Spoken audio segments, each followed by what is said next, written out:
เรียบร้อยแล้วฮะเนี่ยหรอวะนี่เป็นส่วนหนาของมันเนาะนี่เป็นทางเบื้องหน้ามันเนาะแต่ว่าทั้งหลังนี่ก็ถ่วมกันแต่ว่าน้ำนี่ออกมาแล้วเนี่ยหาวิธีทางเนี่ยจะออกไปแบบไหนนี่ก็ไปใช้เขาจะไปใช้นี่ไปซอยพุ่นนะซอยเพื่อนเชียวพุ่นเนี่ยฝากเธอเพื่อนได้เลยโอเค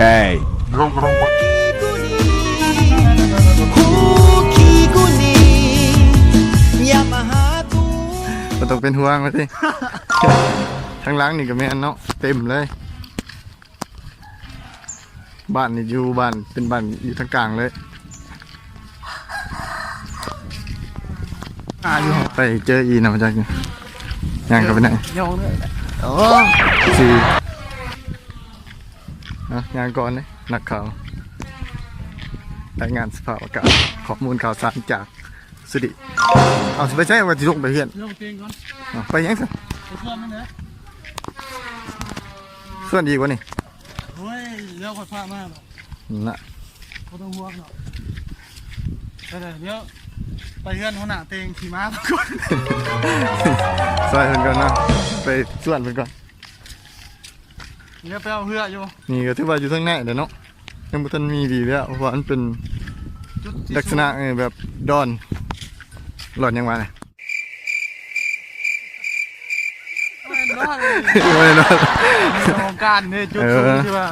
ของว่าการปกครองบ้านดูขมือเนาะประมาณนั้นนี่ก็จะไปพวกพันเพิ่นอีกผู้นึงไปซอยเพื่อนหมูกัน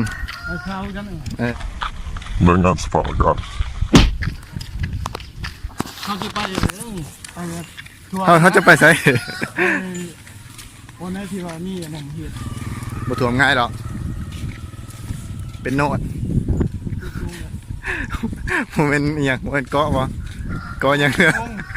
เกาะลงขมือเกาะสายเกาะครัวเสร็จเลยห่อเดี๋ยวนะ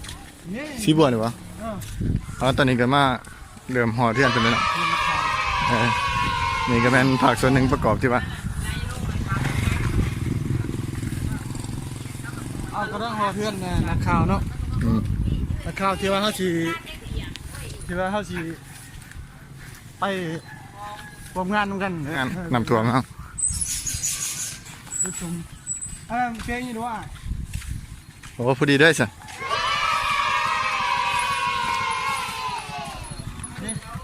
นักข่าวได้ตอนนี้พอดีได้สันกินข้าวอยู่ก็สันพอดีเลยง่วงหน่อยไปที่นะโอ้ให้เคี้ยวเก็บข้าวมาเลยพุ่น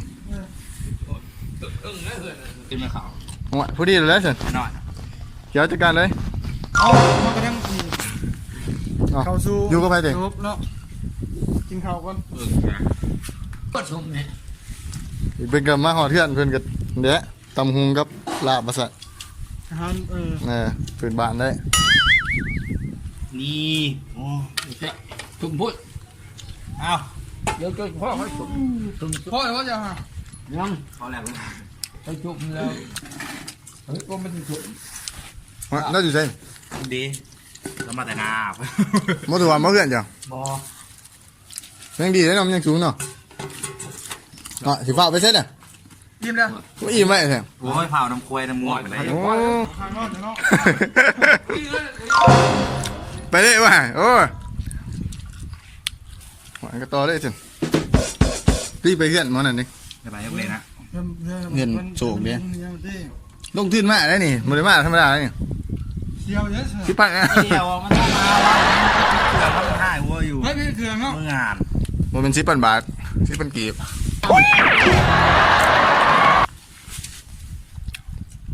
โอ้ถือว่ามาหอยพอดีเลยถือว่ามาหอยก็พอดีเลยนะนี่เล่นเชียวเนาะเล่นดักแมวกินอยู่ไปหาเชียวตัวแล้วผมหาสวยแล้วตัวเชียวแล้วมันมันแหลกจังมาซอยว่าขักเองเลย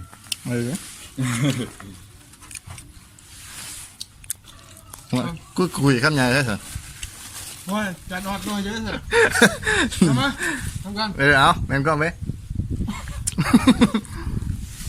พี่กียังมา บอกหัวได้อะไรกำนุ่มกันหรือว่าหัวแล้ว เอ้าเตียงอะไรก็งุ้มเขาหน่อยดิ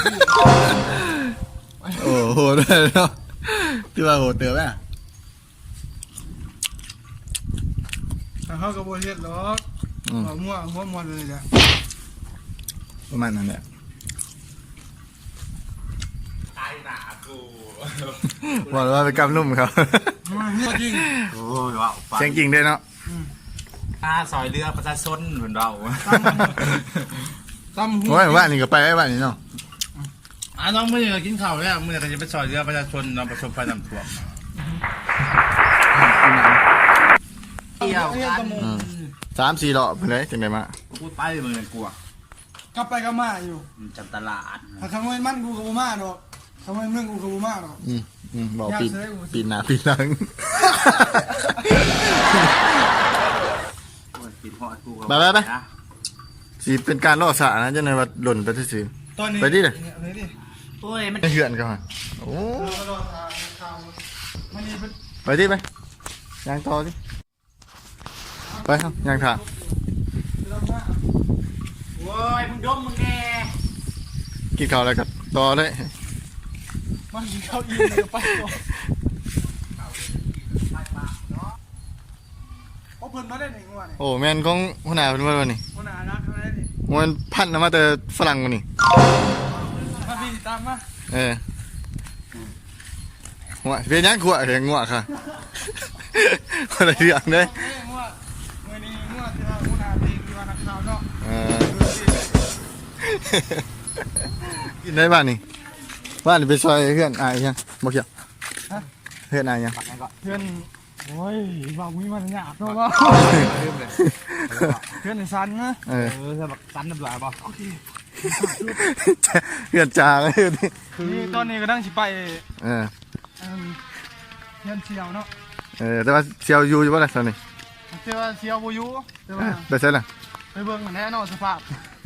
ซอย จริงจังเลยก็ กลัวไปเยี่ยนไหมดีกว่าบ้าข่าวดิ ข้อมูลแบบว่าเกือบว่าจริงค่อนข้างจริง แท้อะไรเนาะมีน้ำท่วมนี่กูจ้างมันเนาะ แม่นก็ไว้ท่านนี่ตัวลุง ไปงั้นไปเท่าไหร่ เอาบัดเทือนมันไปใช่นี่ ละไปลุม โอ้ตัวนี้แห่งโคตร โอ้จำทะเล เฮ้ยเนาะ ขึ้นมาเนี่ยหัวถูกกูตัวนั้นมันก็สัตว์มาใส่ตัวดี เต็มสิ นี่เนาะเห็นบ่นี่ เห็นนั่นแหละ ถ้าสิมุ่งหน้าเข้าไปที่ว่าน้ำกำลังขึ้นมา เฮ้ยจะมาคือว่าโทรบอกว่าหน่วยยังสิลงมาเอา คอยเพาะโอ้ตอนนี้กำลัง หัวหน้าว่าลงมาก่อนด้วยจะได้ ใจเราลีแล้วขี่ดอกกายอยู่ที่ข่าวซื้อ เขากำลังมาหอดนะรักษาเนาะแต่ว่า ตัว พวกเขา ถามกูได้เดียววัน เขากำลังมาหอดรักษาฟันเต้ แม่นเข้าเลย ขี่ข่าวกูได้ กูบอกก่อนที่ บอกทีละคนจะต้องยัดก่อน จะมาเอา ไปตามทางเลยเนาะไปสิว่าก็ว่าเอ้าเดี๋ยวเด้มายังสิว่าทีเนาะ เขาอย่างนั้น บ่ได้ดีเนี่ย แล้วมันตอนเขากำลังมาสำรวจน้ำเมื่อวานมันขึ้นแห้งสูงกันได้นะ โอ้ท่านบ่เห็นปลาเบื้องนั้นนี่แม่นเบิดร้อนโลกมือนี่ก็เบิด ไปมาทางนี้เฮา ไปสิไว ก้อนปินนี่กูเองรอดนี่เป็นสลิปกูรอด เสือจะชิดเอาอีกชนิดรอดเลยสารวัตร จะรอดเขาไปตีนเป็นยังไงเนี่ยเหี้ยตักหนักพื้นอ่ะ น่ะหัวระว่างกอห้ำเลย